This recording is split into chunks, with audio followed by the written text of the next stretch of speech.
Shalom everyone, Adonai Oz le'amo yiten, and with that strength, Adonai yivarech et amo v'shalom.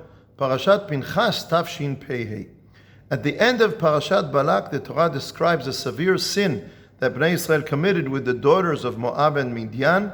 The anger of Hashem inflicts a plague upon them, and then the Torah says that Pinchas, the son of Eleazar, the son of Aharon hakohen, rose and he killed the leaders of the sin, and the plague stopped. At the beginning of Parashat Pinchas, Hashem says what he has to say about Pinchas, and he says, Pinchas, the son of Eleazar, the son of Aharon hakohen, he turned my anger away from the children of Israel by his zealously avenging me among them. What stopped the anger of Hashem towards the people of Israel? Pinchas. In both places, in the description of the act itself and in bringing what Hashem has to say about it, the Torah could have just called him Pinchas. Pinchas killed the leaders of the sin. Pinchas stopped the anger of Hashem. But in both places, the Torah calls him Pinchas ben Eleazar ben Aharon hakohen. Why does the Torah have to say this and repeat it again and again? It is clear that this is the basis for a drasha that Rashi brings from the Gemara in Masechet Sanhedrin that says that people who were opposed to the act of Pinchas started talking about his yichus on his mother's side, and Hashem justifies him and speaks of his yichus on his father's side, that he is the grandson of Aharon hakohen.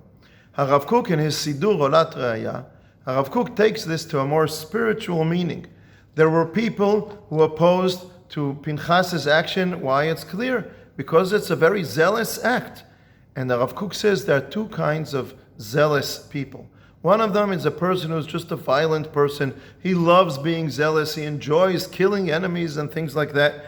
And so when he performs any act of zealousness, everybody's going to speak ill of his action. Says Harav Kook, the Torah is telling us that there is another kind of person. There is a person who seeks peace, and yet there's a certain situation in which he has to act in a zealous way, and there it is justified.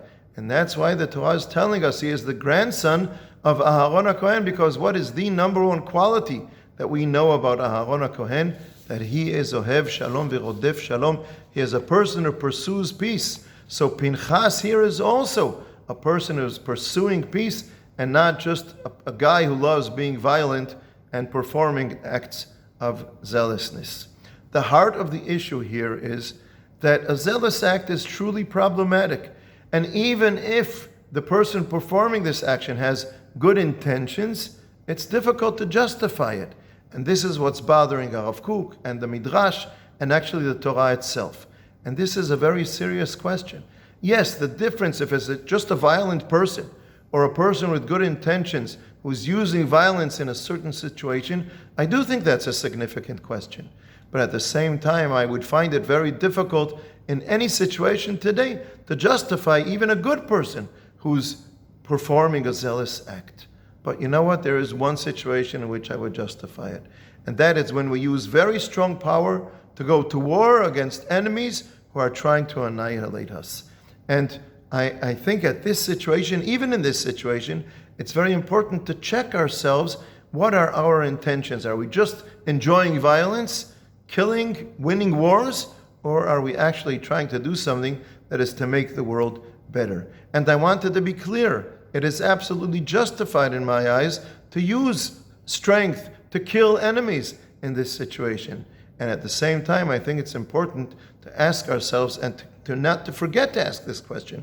What is the goal of our war? At the end, we seek peace, b'shem Hashem. We have to go to war, but we shouldn't lose our vision of what is the goal of our wars.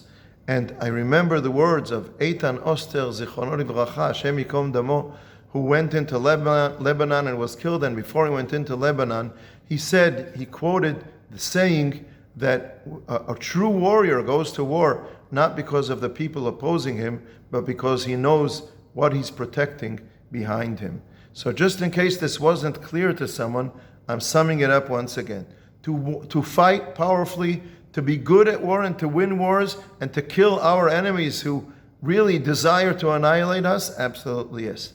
To enjoy it, to make it normal? No. And I'm sorry to say there are people amongst us who this is becoming blurry for them, and they're losing this clarity of vision. And we are going to have to deal with this in the foreseeable future. So remembering our yichus, to being the children of Eleazar, the son of Aharon hakohen, who was a pursuer of peace, is very important in these times of war.